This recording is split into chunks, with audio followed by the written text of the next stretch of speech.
ദേണ്ട നമ്മുടെ കൊല്ലത്ത് ഇനി കൊല്ലത്ത് കത്തിക്കേറാൻ പോകുന്ന കുറച്ച് ഐറ്റംസ് ആണ് ഇതാ കയ്യിലിരിക്കുന്നത് കേട്ടോ. ഇത് കണ്ടു കഴിഞ്ഞാൽ പൊട്ടുന്ന മത്താപ്പ് പോലെ ഇരിക്കുമെങ്കിലും ഇതൊരു മിനി ബൈറ്റ് ആണ്. ഫൂ ഫുഡ്സിന്റെ മിനി ബൈറ്റ്സ്. അകത്ത് പിസ്താഷ്യോ കുനാഫയും പുറത്ത് ചോക്ലേറ്റും കയറ്റൊരു ഐറ്റം. 50 രൂപയ്ക്ക് എന്തുകൊണ്ടും വർത്താണ്. ഇനി മധുരം വേണ്ടാത്തവർക്ക് കൊല്ലത്ത് ആദ്യമായിട്ട് ലാൻഡ് ചെയ്യുന്ന മസാല മോരി. 20 രൂപയ്ക്ക് കാന്താരി ഇഞ്ചിയും എല്ലാം കൂടെ ചേർത്ത് വെച്ചൊരു സാധനം അടിച്ച് കലക്കിയാൽ കുടിക്കാൻ വയറ് സെറ്റ് ആവും കേട്ടോ.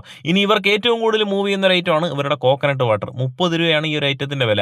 ദിവസവും എങ്ങനെ ആയാലും 1000-ന് മുകളിൽ ബോട്ടിലുകൾ ഇവിടെ വിറ്റ് പോകുന്നുണ്ട്. കൊല്ലത്ത് ഇഷ്ടംപോലെ സ്ഥലങ്ങളിൽ ഈ സാധനം കിട്ടാനും ഉണ്ട്. 20 രൂപ കൊടുക്കുകയാണെങ്കിൽ ഇത് കിട്ടും. ഇത് തുറന്നു കഴിഞ്ഞാൽ അകത്ത് ഡേറ്റ്സ് ഉണ്ട്, കാഷ്യൂ ഉണ്ട്, ബദാം ഉണ്ട്, ഇനി ഹണിയും ഉണ്ട്. 10 രൂപയ്ക്ക് എന്തുണ്ടെന്ന് ചോദിച്ചു കഴിഞ്ഞാൽ 10 രൂപയ്ക്ക് ഇഷ്ടംപോലെ ഐറ്റംസ് ഉണ്ട്. അതിൽ പുതിയതായിട്ട് ഇറങ്ങിയതാണ് ഇവരുടെ ചീസ് പഫ്കോൺ. ചീസ് മാത്രമല്ല ഒരുപാട് വെറൈറ്റീസും ഉണ്ട്. 10 രൂപയ്ക്ക് ചുമ്മാ കുറച്ചുകൊണ്ടിരിക്കാം. ഹോൾസെയിലും കിട്ടും, റീറ്റെയിലും കിട്ടും. ഇനി ബോൾ ഗ്രേപ്സ് വേണോ, ഹണി ബോൾ ഗ്രേപ്സ് ഉണ്ട്. ഇനി 10 രൂപയ്ക്ക് ഒരു അടിപൊളി പൈനാപ്പിൾ ഡ്രിങ്കും ഉണ്ട്. ഇനി പൾപ്പിന് അവക്കാഡോ ഉണ്ട്, ടെൻഡർ കോക്കനട്ട് ഉണ്ട്, ചിക്കു ഉണ്ട്. ഹോൾസെയിലായിട്ട് മിനറൽ വാട്ടറും ഈ ഐറ്റംസ് എല്ലാം നിങ്ങൾക്ക് കിട്ടുകയും ചെയ്യും. ഹോൾസെയിലോ റീറ്റെയിലോ എന്തും കിട്ടും. അപ്പോൾ ലൊക്കേഷൻ അൽഹാൻ ഡിസ്ട്രിബ്യൂഷൻസ് ആണ്. കറക്റ്റ് ലൊക്കേഷൻ മേടേ മുക്കുന്ന ഒഴുക്കുതോട് പോകുമ്പോൾ ഇലങ്കത്ത് അമ്പലത്തിന്റെ തൊട്ട് ഫ്രണ്ടിൽ.